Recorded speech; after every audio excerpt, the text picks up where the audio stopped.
and welcome to episode number 15 of the LSR podcast. My name is Matt Brown, joined each and every week by the brightest minds in all of the gaming industry. All three of them are here. This week, we have Eric Ramsey, we have Dustin Gowker, and we have Adam Candy with two E's and no Y. This is going to be a spectacular episode. Off last week, back this week with tons and tons of information, tons of stuff to talk about here. Guys, we are on Apple Podcasts, we are on Google Podcasts, we're on Spotify, we're on Stitcher as well. So please go in, subscribe, rate, review, do all of those wonderful things to help us climb the charts and help people find this podcast that keeps them informed of what's going on in the gambling industry across this great nation of ours. We have some good news in this mix today. We got some bad news in this mix today, and we have some interesting things to talk about, that really big shakeup news actually that went on in the gambling space. But let's kick things off here, Eric, with what's going on in the great state of Illinois. We have told you that you're getting legal sports betting in Illinois, and it happened officially on Friday, just before we recorded this podcast. Governor Pritzker signed the bill that will legalize sports betting in Illinois.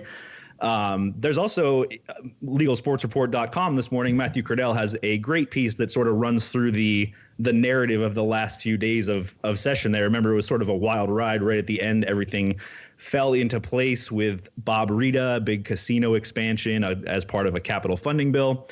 So sports betting coming to Illinois. Remember, we don't particularly love this law. Has a $10 million license fee, 15% tax, which is actually softened from the original language. Official league data for in-play, that in-person registration, peskily for 18 months. Lots of compromises in this bill, so it's not beautiful, but it exists, and it is officially law as of Friday. Now, Dustin, we'll talk about New Jersey here in just a little while, but whenever we get to talking about Illinois here, we are talking about the sixth most populous state in the entire union here, and a state that is, got a few million more people than New Jersey. Again, not to spill the beans on New Jersey here, and we'll discuss that a little bit later, but as far as just the amount of business that can be done in Illinois, this has got to be pretty exciting for the industry. Yeah, absolutely. And one of the most rabid sports fans bases as well as and all that, with the multiple teams in Chicago. So other than like New York, Philly, and some of the eastern markets, it's about as rabid as you get as far as just interest in sports. So yeah, it's where obviously we've talked in this podcast and stories that this isn't the greatest bill ever created, but the opportunity still remains that there's a lot of people, a lot of interest in betting on sports, and yeah, no matter what happens, we expect it to be a pretty big market.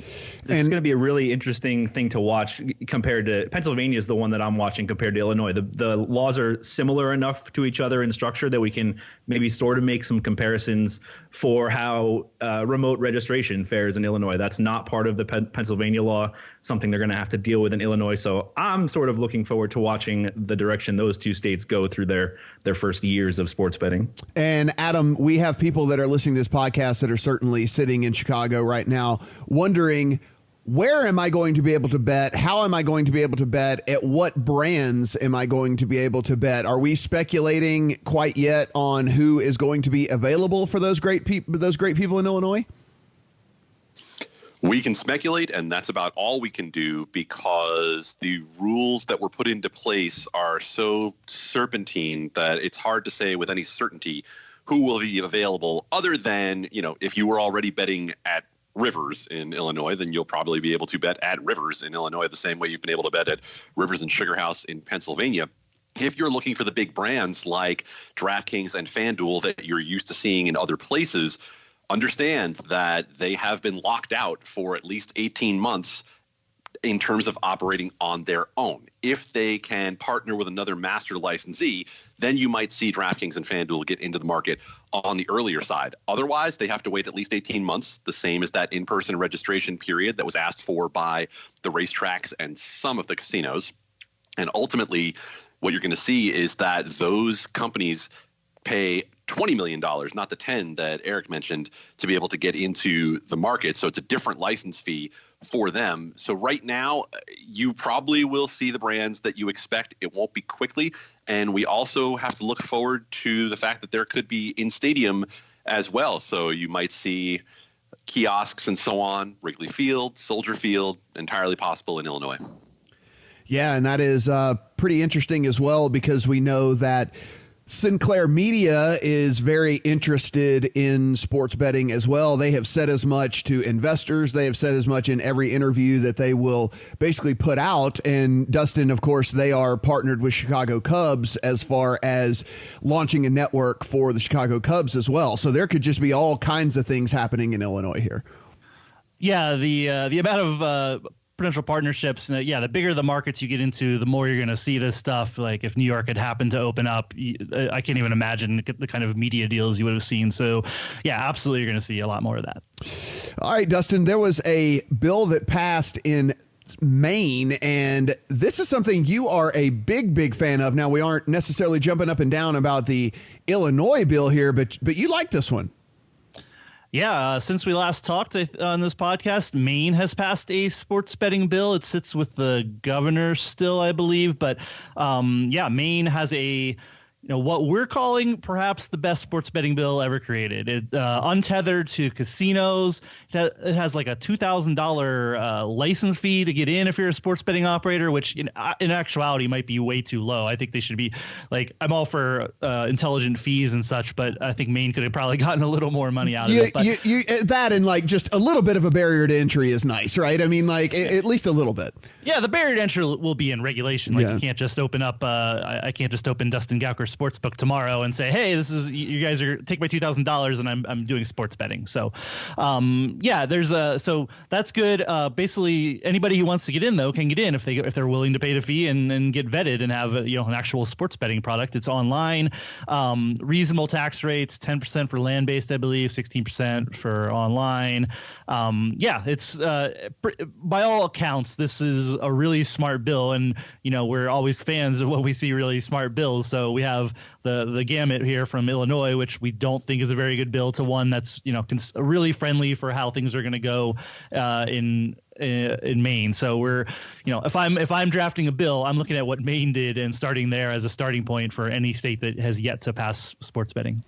All right, Eric, what is the official tally? Should people head to LegalSportsReport.com and see what's going on here? Where do we sit?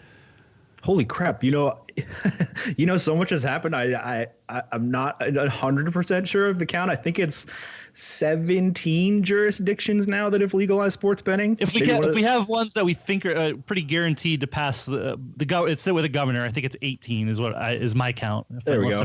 But yes, it changes. Like I was giving a presentation last week, and it changed in the day since I finished my presentation. So we're still waiting on New Hampshire technically, and one other state. But Maine and Illinois. No, Illinois was the other one that was singing out there. So that happened this morning. So if all the governors sign bills that are through, plus Washington D.C., I think it's 18 states. Man, what a difference a year makes here, Adam. We were talking about, and we will certainly get into Nevada here a little bit later in this podcast. We were saying that really the only thing that we feel could make a big dent in what's going on in Nevada would be if for some crazy out of left field way California was able to get anything done. And here we are out of nowhere. California has a bill.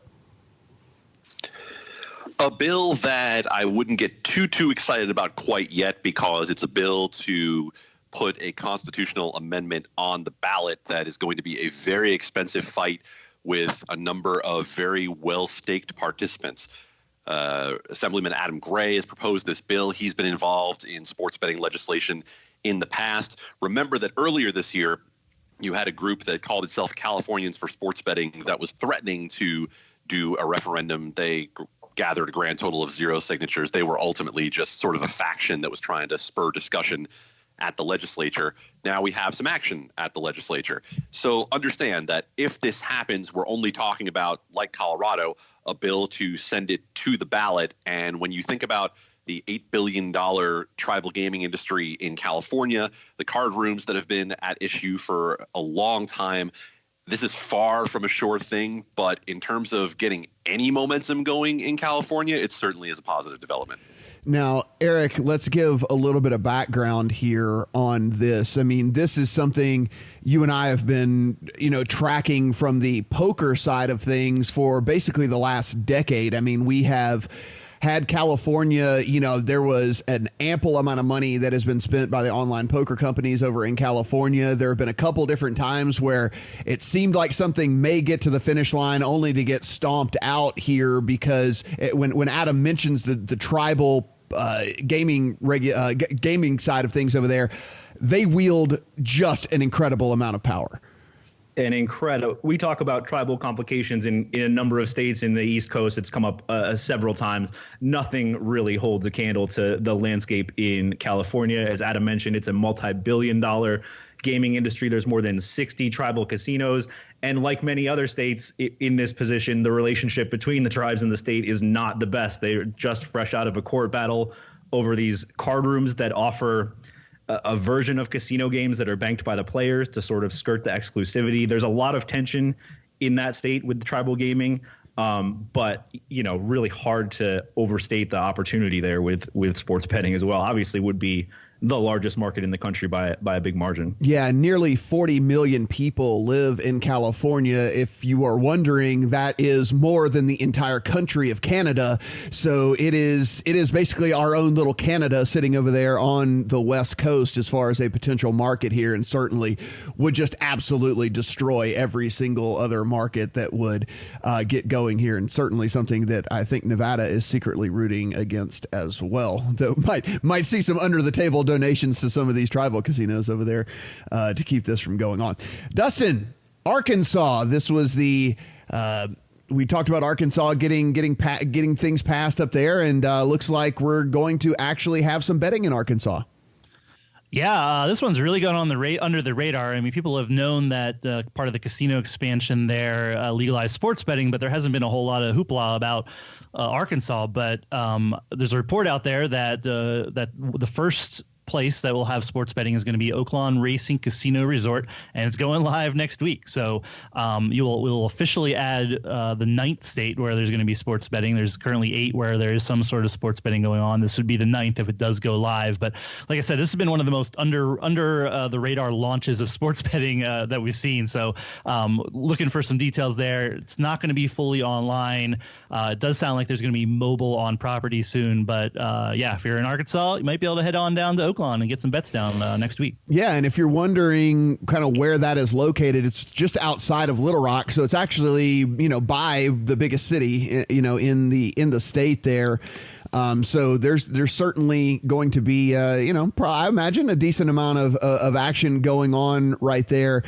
Doesn't really, I think, whenever we look at just a geographical standpoint, I don't think it completely threatens Tunica just yet in Mississippi. Of course, Tunica, one of the gambling cities there in Mississippi that's located up in the northwest corner of the state. But, as this expands and things go on in Arkansas, I can only imagine. I mean, Tunica has been hurting very, very badly as it is anyway. I'm almost certain this is not a great thing for that entire gambling market, wouldn't you say? Yeah, I mean, Mississippi has definitely been weird, and there's been some words written about how it's struggling. Again, no mobile in Mississippi, but yeah, it's certainly, as states have, this has always been the case with just regular casino gambling. So as soon as you open up sports betting options that are near to each other, then you're going to be, hurting. People who might have driven from Philadelphia to Atlantic City now have options in Philadelphia. Right. So and Memphis, like being the city where that was kind of the feeder city down to Tunica for gamblers. I mean, it's a little bit longer, of course, over to Little Rock. But I mean, if you're in Memphis and you want to go somewhere for an extended weekend or something and maybe put down some money on some sports, you might make that trip to Little Rock as opposed to Tunica. I don't know. For me, that's if I'm choosing between two casinos and one's closer and they both have sports betting, yeah, I mean that's it seems like a no brainer. I'm going to pick the one that has the sports betting option or the one that's closer. That's just simple common sense, you would think. Don't forget there'll be a time in the not too distant future when they'll be able to duck across the border into Tennessee and bet on their phones as well. So a little more competition coming in the South as well. Eric, are you driving across the country, right? You should probably stop at Oaklawn. Drop into Arkansas on the way through. Yeah. I like it's not. That's not anywhere. That's not anywhere near on the way for you. I know, but I like this idea. I like this idea. I spent a year of my life one night in Texarkana, a very memorable night I had in Arkansas one time. Oh, sounds like another podcast. I'll leave it at that. Yeah. I mean, Texarkana, Arkansas. I think Texarkana's in Texas, by the way. Is it? Yeah, Fair yeah. enough. Just Shows you what I know. Yeah, I mean, yeah. Listen, you can take I-40 and swing by Oaklawn. I think you should do that. You should make this part of your trip. I'm glad. Put me up, I'm going to listen. I got to bail you guys out of this. Before Eric says more things that are going to be on his permanent record and have to be accounted for at a later date. Mississippi Mobile is potentially an option in Arkansas, but I did confirm with regulators that Oaklawn is not going to have that at launch. There is a mobile app that allows for horse racing wagering on site, but at the moment it's going to be only on premise, and the regulations don't allow for full mobile in the state. So, Eric, then you're going to have to go in person to Oaklawn. So there it is. Fine. Yeah, just it's right off I-40. So just like make your trip where you take I-40. So I think there's a whole lot of nothing for a few miles on either side of that place. Let me tell you. I like it. Adam, we have New York, and of course it wouldn't be an LSR podcast without us talking about New York. And we have more kind of head scratching, what the hell is going on stuff in New York. Second verse, third verse, fourth verse, all same as the first, really, when it comes down to New York. Obviously, it did not get done for mobile in New York this year. There will be the pending launch for the 4 upstate casinos that were authorized 4 years ago by voters. But LSR's Matthew Cradell spoke with the point men in both chambers, Senator Joseph Addabbo and Assemblyman Gary Pretlow, and both of them essentially said, well, we tried and the governor wouldn't let us. Addabbo was a little bit more forceful about all of it. Basically said that the governor has other reasons for not allowing mobile sports betting to go through and feels that he's not showing all his cards at the moment. He thinks that the constitutionality issue that has been brought up is a ruse of sorts. So ultimately what's going to happen is that this might eventually go to another constitutional amendment. The point of it is for New York, it ain't going to happen anytime soon. So if you're in New York City and you're feeling the itch and New Jersey is for some reason off your radar, you don't want to go to New Jersey, feel free to drive yourself a good solid couple hours to the north and you'll be able to place some sports bets probably by NFL season in person. And then if you happen to win, you have to get in your car and drive back up there to cash the tickets. And unless you want to mail them through the snail mail and whatever, I mean, it is absolutely nuts that a state like New York can't figure this out. Ultimately, you had opposition from Governor Cuomo, and then you had opposition from the Assembly Speaker as well. This bill passed the Senate fairly easily, and Pretlow said that he had 79 votes lined up, which would have been enough to pass it. Now, again, we never got to see those votes on the floor to find out how many of them would have come to exist. But at the same time, the speaker basically said this bill's not coming to the floor, and that was it for New York Mobile this year. Eric and I are also old enough to remember that online poker, I think it was like the exact same margin in the Senate, wasn't it, Eric? Like I think so. Something to 5. Like it's a crazy thing that these gambling bills just sail through the Senate and then nobody can get them through the Assembly. It's democracy in action. Lots of blame on Cuomo, and I do think that's probably a good read on what actually happened, but it's worth mentioning that this bill never got to Cuomo for a chance to veto it. It has to come up for discussion on the floor first, and the speaker never called it. So the Assembly is still the first hurdle, even before the governor. Now, Eric, right, and to that point, Matt, before we go on, the speaker's point was that he had been told the governor would veto it, and so he wouldn't bring it up for a vote. And Addabbo very understandably said that's not how democracy works. Just because we think it might get vetoed doesn't mean we don't bring it up and try to pass it in the other chamber. Now, Eric, you live in New York. So with all of this going on, have you seen any propaganda? Like, I know whenever there was a ton of support for fantasy sports when it was trying to go through. I mean, there was like, call your senator, call your representative, do this, do that. There were billboards and commercials and internet ads and all the things like that. Has there been any propaganda at all trying to get this whole sports betting thing from a mobile standpoint pushed through? I was getting some, the ship has sailed now, so that's done. But over the spring, I was getting some sort of promoted tweets in my timeline from DraftKings that were obviously targeted to customers in New York. A couple emails every now and then, not a ton, in fairness. Although I do expect up here in Syracuse, you're about to start seeing some physical advertisements for DraftKings and FanDuel, which will both have retail sports books open in the not too distant future in this state, but not a lot of mobile propaganda, and it probably won't be for the rest of the year. I imagine next year we will see a flood of it all, but you won't know that because you will be a resident of Las Vegas, Nevada. You'll be across the country over here with me and Adam. So we'll have to check in with Brett to see how that goes. Yeah, man, they're not gonna let me bet on sports over here on my couch, so I'm leaving. Yeah, you gotta come over here and deal with not being able to get in an in-game wager like Adam. Adam and I will exchange texts and be like, "Oh man, that'd have been great to win that extra couple $100 that I was trying to get down, but I couldn't get down because the damn app wouldn't take my bet." So I should be moving to New Jersey, is what you're telling me, huh? No. We want you out here. Adam, have you had any frustrations lately, or did you just give up? I'm assuming you're meaning with sports betting, but I could tell you about just my general frustrations if you want. Yes, let's talk about your in-game sports wagering frustrations. Yeah, I think we've had this discussion a time or two that the mobile app technology in Nevada leaves quite a bit to be desired, and I think we have a story coming up that's going to highlight that. Yeah, it'll be interesting here. All right, Eric.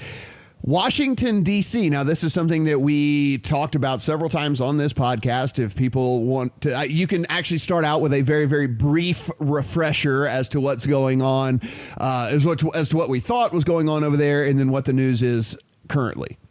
Open Google, type in dumpster fire, and hit enter, and look at the picture section. It is a terrible mess in D.C. right now. There is a law on the books that was passed late last year and followed up with an emergency measure to allow rapid implementation. A subsequent law after that allowed the city to bypass the procurement process for the contract, essentially allowing them to award a contract without the bidding process. That is on track to happen via Intralot, the infamous lottery supplier. I'm not sure what adjective to use. You could use a lot of adjectives, but they're essentially in line to receive a $215 million contract to run lottery and sports betting for the district for the next 5 years. The council is very concerned about this contract. There are huge ethical questions that have cropped up with several people attached to this bill. There's clearly an effort to steer sports betting toward Intralot for whatever the reason. And the council needs to vote on approving this contract on July 9th.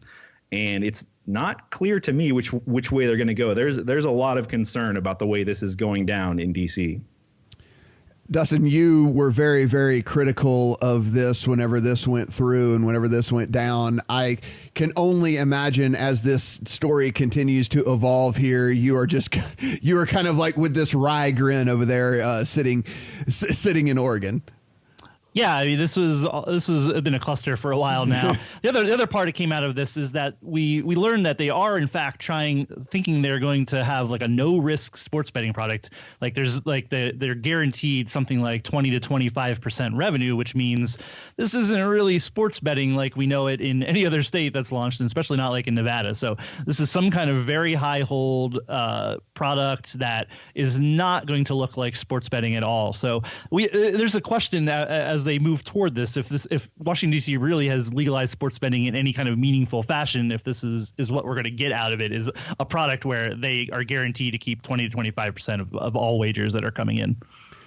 Eric, we continue as we go along with these states. It is kind of crazy whenever we compare what's getting passed in some places and what's not getting passed in other places and what is already instituted in some places. It really is kind of funny whenever we sit back and look at all this, that some of these states and some of these different places just have absolutely horrendous systems that they're trying to push through when it seems like there's just a blueprint on really how this should be done. Yeah, this DC in particular it would be amusing if it weren't so tragic. And we've talked a lot, mentioned in passing sort of how the process it takes to educate lawmakers and how it's a complicated issue. And it really is showing up in tangible ways in places like the district where Intralot has done whatever it can to convince lawmakers this is the way to profitability. And the lawmakers there aren't educated enough about sports betting to understand that what they're being presented is just utter baloney. I'll use that. I like it. Baloney is definitely a good one. All right, Dustin. So we talked about Pennsylvania. We talked about Pennsylvania a ton. Of course, we have Play Pennsylvania that keeps up with all of the news for that great state that now has everything starting to get going over there. However, we do have more people getting in the mix there in Pennsylvania. Yeah, with a flip of a switch this week, we're up to now 3 online sports books in Pennsylvania. You remember Sugar House, Philadelphia Casino had gone live about a month ago. I think maybe a little more than that even. And they were the only app for a little while. Now we have both Parks Casino, the biggest casino in the state in terms of revenue, and Rivers Casino in Pittsburgh. Bet Rivers is the name of the app, which is the sister property of Sugar House. So now 3 options. 2 of those are kind of similar, obviously, because they didn't reinvent a wheel when they did the Bet Rivers app, also owned and operated by the Sugar House's parent company. So, but again, we're into June. We have now 3 options. We're going to see more. It seems like we're going to see FanDuel definitely before NFL season. I'd say a lot earlier than that, and that's the one that obviously a lot of people are excited for. FanDuel has crushed New Jersey market. No reason to think that they're not going to do similar in Pennsylvania. The only difference there is they're kind of teamed up with a smaller casino in Pennsylvania. They have the advantage of being close to New York with their retail book. So, we're exciting times in Pennsylvania. The only other caveat is that there's still no apps in the App Store. You can't. I was actually just in Pennsylvania. Did get to use the Sugar House app at least, but you can't use it on your iPhone. You can't even use it in a browser on your iPhone or iPad because of the restrictions for iOS right now. So, kind of tempers the possibility of the market in early days, but still, we do have more online options in PA. So, Adam, I think our message to that is if you're in PA and you are an Apple loyalist, you're going to have to go get a burner phone to do your sports betting stuff, right? I mean, that's the message here. That is not endorsed by Legal Sports Report in any way, shape, or form. But if you would like to subscribe to the Matt Brown podcast, you certainly can find out more about how to make such things happen. Yeah, I mean, listen, go to the gas station, get you an Android phone that costs like $12 and do your sports betting on that, because I can't imagine living in Pennsylvania and not taking advantage of this. So I would certainly be doing that. There's no doubt about it. All right, Eric, let's move into one of the major stories that went on here over the last week. And that is that, and this is something that there were rumors floating around out there, and then it was made official, but the Eldorado Casino Group merger with Caesars, which is really them, taking over Caesars here. And this is a very, very big story that really shakes up the entire gambling industry in the United States. If this comes to fruition, it will be the biggest gambling story for the foreseeable future. We're talking about a $17.3 billion deal in total. It is, of course, filled with debt from both companies, especially Caesars, just emerging from bankruptcy. But the combined portfolio would have about 60 properties in 16 states. We know both companies obviously very ambitious with sports betting, so a potential merger would touch DraftKings, the Stars Group, William Hill, ESPN, Fox, the NFL, a bunch of teams. There's really a huge web of parties involved in a potential partnership. If it goes through, it should go through early next year and will be a huge windfall for Carl Icahn, the former New Jersey casino investor who got into the Caesars game late last year and stands to make a nice little chunk of money if this happens. So, Adam, if this were to go through, and I understand that we're still in the very, very early stages of all of this happening and whatnot, there's a lot to sort out here, especially from a sports betting perspective, because there were deals in place with Eldorado, with Caesars, with other companies here. And it certainly, us, whenever the first thing, whenever this happened is, us chatting amongst ourselves in our company Slack is, boy, this is going to be interesting to see how they try and figure out all of these deals that were already in place. And the jockeying already has begun. William Hill put out a statement soon after the deal was announced, asserting its right to run sportsbooks in Caesars properties. William Hill has a deal with El Dorado. We know that DraftKings, of course, has a deal with Caesars. I actually put the question to DraftKings earlier this week and asked them, what does this mean for you? And they said that they still plan to offer their product, but they're evaluating, what the structure of the deal looks like. So we are a long ways from understanding this, but this is what happens in essentially the gold rush days of a young industry like this. You have tie-ups and mergers all over the place, and then something comes way over the top like this, a major shakeup in the casino industry with El Dorado becoming 51% ownership in Caesars. And now you have all of these other smaller deals that have to get sorted out in the wash. Now, Dustin, people are sitting here looking, probably hearing this if they're not familiar with how casino, these casino groups work. And they're kind of like, wait a minute. El Dorado is going to be the parent company to Caesars. That doesn't make any sense to me. Obviously, Caesars being the brand that most people would recognize as opposed to El Dorado. I think it's mainly just because Caesars, obviously the brand itself, and in Vegas they have such a presence and whatnot. But El Dorado actually has more casinos than Caesars does. Yeah, casinos that are smaller parts of the market. Obviously this deal just made sense for both sides. It looks like as we sit here looking at it from the outside, it creates a bigger casino corporation. This kind of consolidation, I think, was definitely going to happen, and it's even more likely to happen in the world of sports betting as you try to sort this out. So even though that's just a small part of it, but the sports betting piece, this is it's a big part of it. All these deals have been struck with all these companies, and I'm really curious. I don't know if any lawsuits will come out of it, but it's definitely create some tension between all of these companies that had these deals and how they work out. And I don't know, as we sit here, like how it all gets resolved, who gets the first skin or the second skin. Are there going to be multiple skins? Are these deals worthless for like DraftKings? Not worthless, but it's there's harder paths to make them make sense with all of the companies involved. Yeah, pretty interesting. This is going to be one of the more fun stories to follow and see how this all shakes out for sure. One thing to mention, they did come out and say that they're certainly, and this seems like a no-brainer, but they're not going to do away with the Caesars brand. Everything will stay Caesars, of course, at least on the Las Vegas Strip and whatnot. So if you're wondering, no, you're not going to not be going to Caesars Palace or anything like that whenever it all comes down. Now, Dustin, you were able to get some really, really big information involving what would be just a massive move for DraftKings.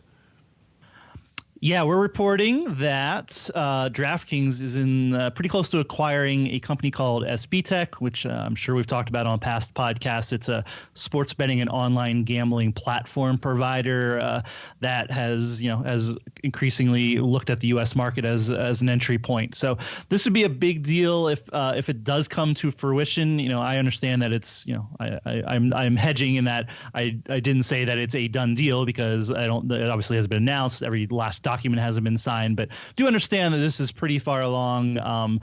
This would be a deal worth hundreds of millions of dollars for DraftKings to acquire this company, and the benefit for them is they get kind of automatically get a platform provider in-house that they can do casino and sports betting on. They don't have to devote a lot of resources, both in terms of time and money, to developing their own platform. So as they've already started offering casino in New Jersey, kind of baked into their sports book, but their ambitions go far beyond just doing that. They're going to do casino just about anywhere they possibly can. That probably includes Pennsylvania, where they don't have an entry point currently. But this would be a huge deal, I think, if it does actually get all the way there. And the other question I have is I have no idea how DraftKings is getting this money. They don't have 500 million or 300 million or whatever the price tag is just sitting around. So there's something, if this is going through, there's something in the background about of this being bankrolled. So now, Eric, one of the things to point out here, and the reason this is such a big deal, it's synonymous, right? DraftKings and FanDuel, DraftKings, FanDuel. Well, FanDuel's parent company is their software provider, as to where DraftKings is currently using somebody else. And so that's why this, whenever you look at this, I mean, that Kambi is not providing their technology to DraftKings for free. So the money is getting lopped up here. And so the fact of the matter is when you look at FanDuel, that money is staying in-house as opposed to DraftKings having to lop some of that off. So if they were to have their own technology, it then kind of puts them on a little bit more even playing field with FanDuel. Yeah, it closes their supply chain a little bit, right? It helps bring most of their operation in-house, and I assume risk as well. Sorry if you mentioned this too, Dustin, but remember DraftKings just hired a few executives in Vegas, which we presume will be managing risk for the company. So starts to go from a startup sports betting company that's relying on third-party vendors to more of a unified, comprehensive provider. Yeah, Adam, there was a good thing that Eric just mentioned right there, because DraftKings did, open an office here in Vegas. I mean, it's been over 6 months now, and we were all kind of scratching our heads wondering why exactly that was, because, they don't operate here. Obviously, at the time, there was no clear path to them operating here. Now, they did come up with that deal with Caesars a couple months after that, and we were like, okay, well, maybe there's a way to connect the dots there. But now maybe something like this has been in the works under the table for kind of like maybe way longer than we even knew. And some of these moves here, maybe the dots connect a little bit more. It's hard to say really at this point, because the Caesars deal made sense because of the footprint of Caesars on the Las Vegas Strip. And of course, Caesars operates its own sports books. Now you enter El Dorado, who already has a partnership, into the mix. And it gets a little murky here for me to understand exactly where DraftKings' place in the Las Vegas market is. Are they staffing up for the purpose of a launch somewhere in town? It would be hard to believe otherwise. I don't really get the point of bringing in the staff that they have if that wasn't the idea. I guess my question is, how deeply did DraftKings understand Caesars' position in how close they were to sell and how close they were to selling to someone who already had a tie-up? They might not have been in a position to understand that. It might have been too soon when they made the deal. But at the same time, this is a lot murkier than I think it was about 3 to 4 months ago. Another fun story we will certainly be following, and you can always get the very latest at LegalSportsReport.com and on this very podcast from these very bright individuals. And let's close things out here. We love to talk numbers on this podcast. So let's talk numbers here. And the big story, depending on who you ask, whether it's a big story or not, but the big story here is that New Jersey has surpassed Nevada in sports betting handle for the first time. Who's going to take this? Will I take it? I will take it. I think this is a big deal. New Jersey, it was only like $1 million on the $1.5 million on the top level number of what New Jersey reported for May and what Nevada just reported for May. But this is a big deal to me because this is the first time it happened. Nevada, undisputed king of sports betting. Nobody else had it. And we're sitting here a month after PASPA and New Jersey already surpassed it. Now, that was always probably going to happen the way things are happening. But still, this is a big deal because a year ago we had only sports betting in Nevada. And now suddenly another state has more sports betting taking place in it. So I think it's a big deal. Yeah, no, it's definitely a big deal. I was being a little facetious there. I mean, whenever you take a look, and Eric, we've talked about this on several occasions, right? I mean, now, is this always going to be the case?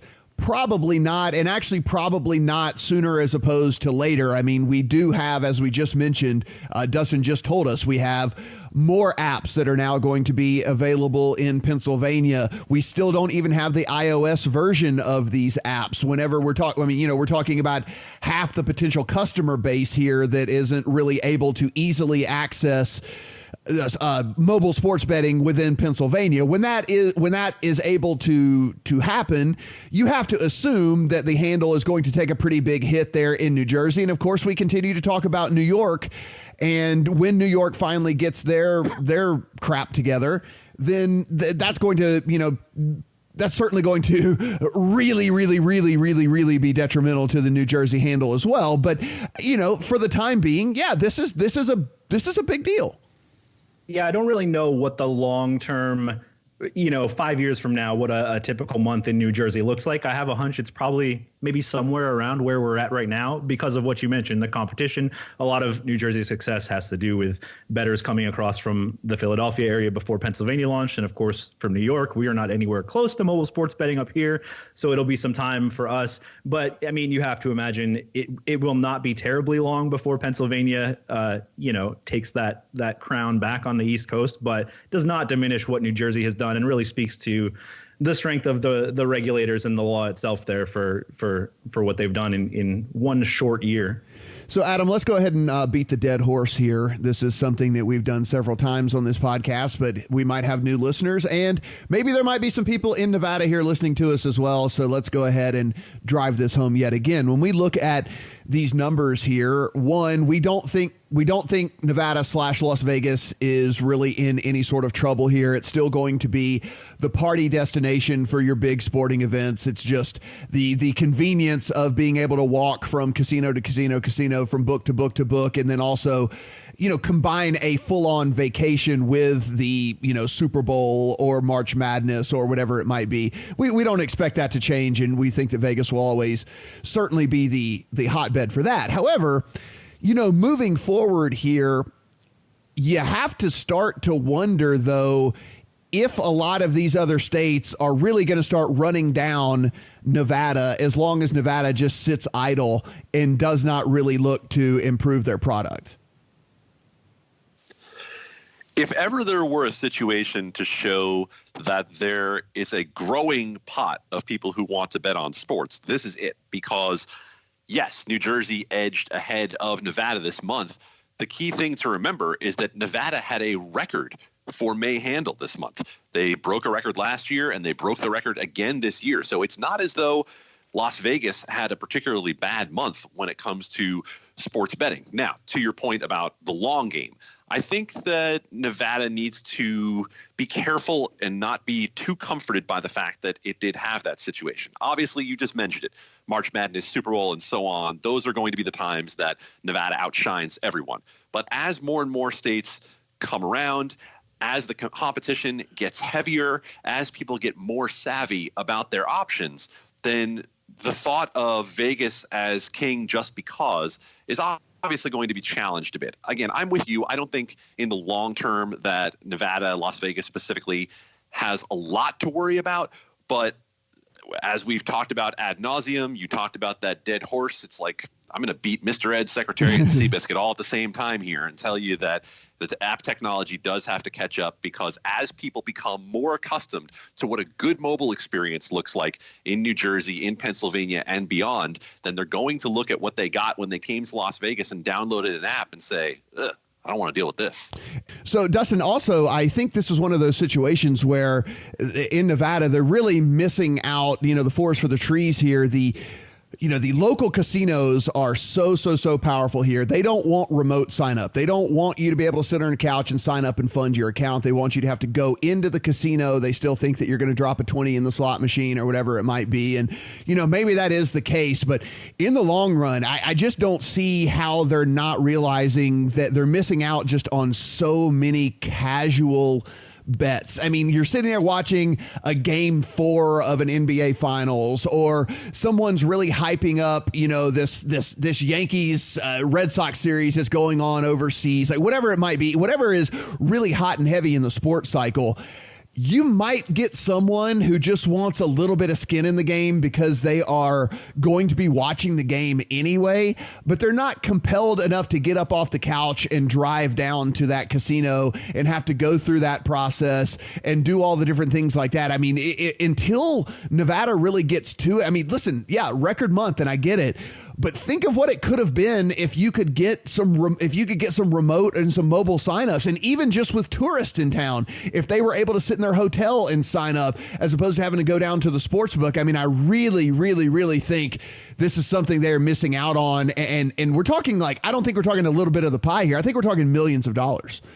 Yeah, Nevada had fully remote registration and funding, I don't know how much more money we're talking about for sports betting, but it's not an insignificant amount of money now. Are we talking it would be, a few tens of millions? Would it be doubled? Like, I think there's a possibility that we could be seeing that much more betting in Nevada if it was fully open. I think it's been obviously throttled ever since online came on for earlier in this decade. So I totally agree with that Nevada's missing a pretty big opportunity just in terms of gaming revenue. And somebody, when I was talking about this on Twitter the other day, somebody mentioned that they had just been in Pennsylvania, signed up for all three apps in 10, 15 minutes, and then compared it to the experience in Nevada, where you have to go to one casino. He was totally frustrated by the experience. It took him 45 minutes. I mean, we can all attest that it's not necessarily the most seamless experience just to go to a casino. Not, number one, you have to drive there. Number two, you're dealing with, creating an online account with a person in front of you and having them check your information. This is not a good user experience. So the amount of wagering in Nevada would be definitely increased pretty majorly if we had that. The other side of the coin here is that this is why New Jersey caught up so fast, right? Because they have remote registration and funding. This is if you're a state who's artificially throttling this, you can look at Nevada and you can look at New Jersey, and there's your model. You can exponentially increase revenue right away off the bat if you do the New Jersey model. If you're going to throttle it like Nevada, you're going to get past, and you're not going to realize all the revenue that you can. Now, Adam, before we get out of here, go ahead, Eric. I was just going to mention that I can confidently say I would have never started playing daily fantasy sports if I had to go sign up for an account somewhere. Right.